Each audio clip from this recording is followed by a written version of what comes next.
Tony, I'm sure you would have wanted that game to go a little bit better than it did early on, but how good was it for the team to kind of have one like that in league play? It was great. I mean, every team out there is trying to add to their Rolodex of situations they've been in and situations they have success at, of course, too. But you're going to learn some lessons whether you win or lose, and I think we learned some tonight.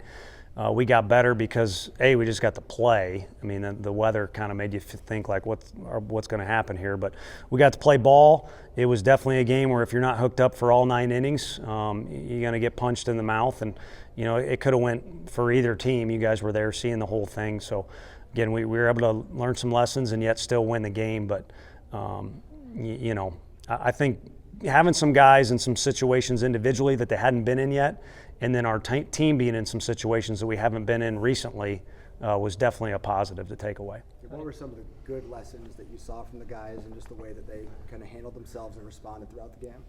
Yeah, I mean, I think Ben Joyce kind of coming in earlier, our starter not going into the 6th or 7th or 8th for the first time in a while. Those stick out.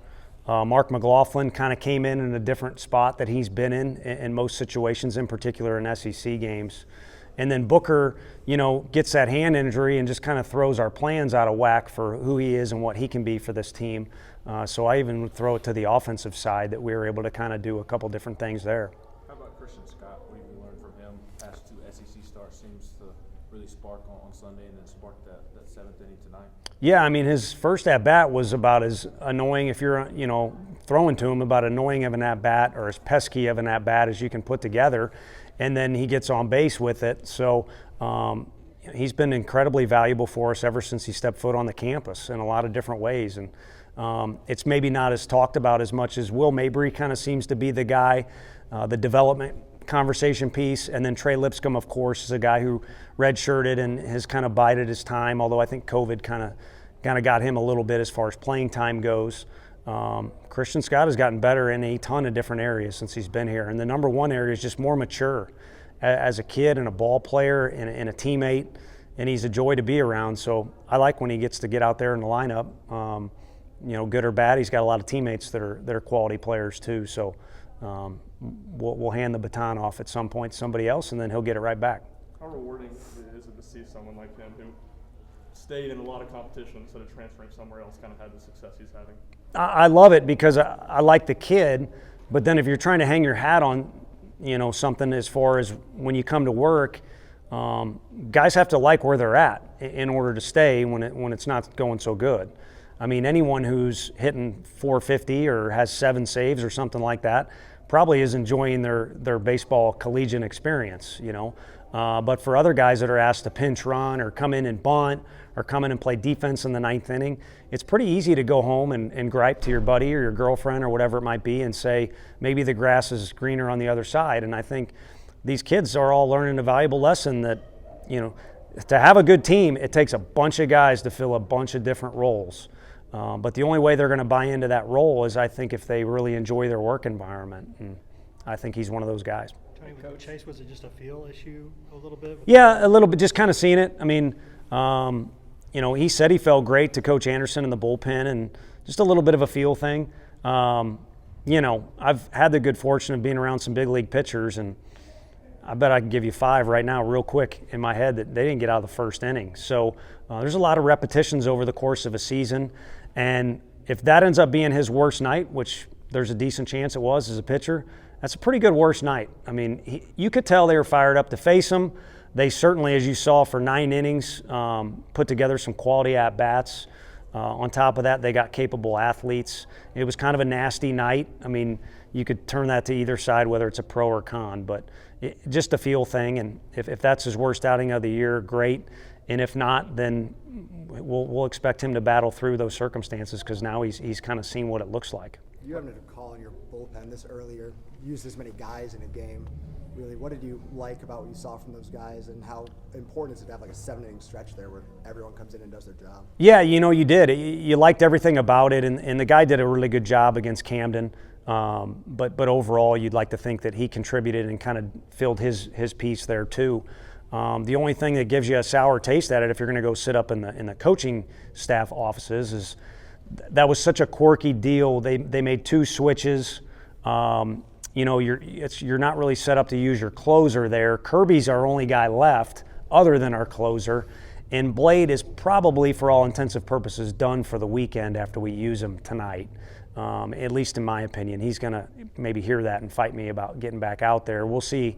But it was a tough one. And obviously, I tell you guys this all the time. If it works out, it was the right decision. And if it doesn't, it wasn't. So I think I made one wrong decision there, or could have done something differently. But we kind of got to where we were at the end of the rope there with how many guys we got left. But old Cordy Lawson and Trey Lipscomb, they used to be pitchers. Those guys probably think they can go get 3 outs out there.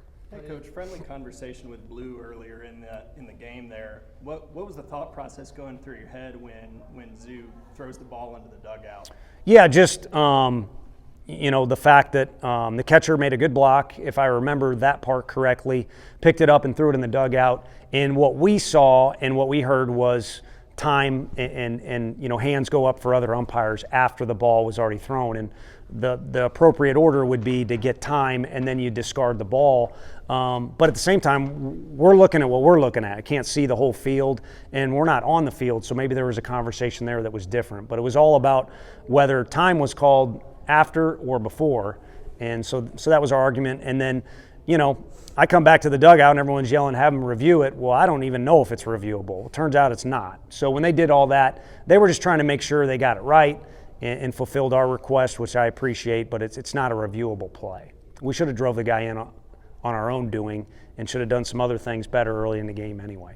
Tony, you guys haven't trailed in a game since Rhode Island and haven't trailed for a full inning since Texas. Just what was kind of the attitude throughout that game, and what was your message to the guys to, when you guys were down 2? Yeah, I don't think that was much of an issue. It was weird the first 3 or 4 innings, and maybe it was because we needed to throw more strikes. There just wasn't a rhythm or a tempo there. And we were making some quick outs.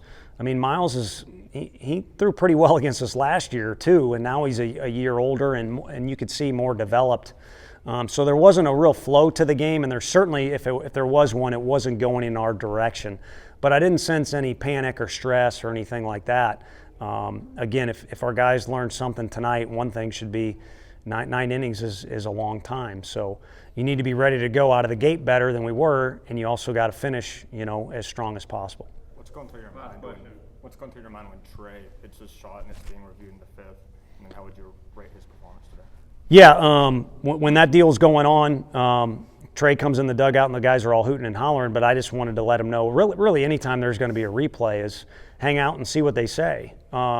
We had 5 cameras tonight, so you got a bunch of different angles, but there's times where you may know, Coach Kivett was the master of this. I'll go ahead and throw him under the bus.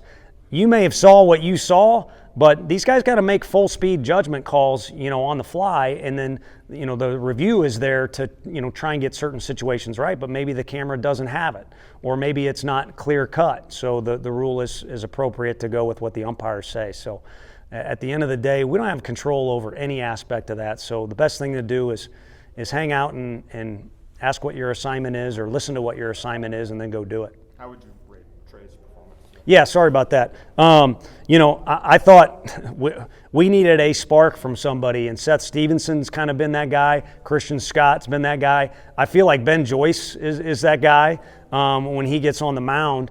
And Trey is, kind of been our guy that's been explosive in a lot of different situations. But I think that's kind of his best moment of the year as far as being that spark plug. And you can't ask a guy to go hit a home run. But I don't think he liked his first at-bat. He didn't like how the score was, and he was determined to do something about it, so we got the good result. And I think after that, he, like our team, maybe didn't have a great start to the game, but I thought he was very polished the rest of the game.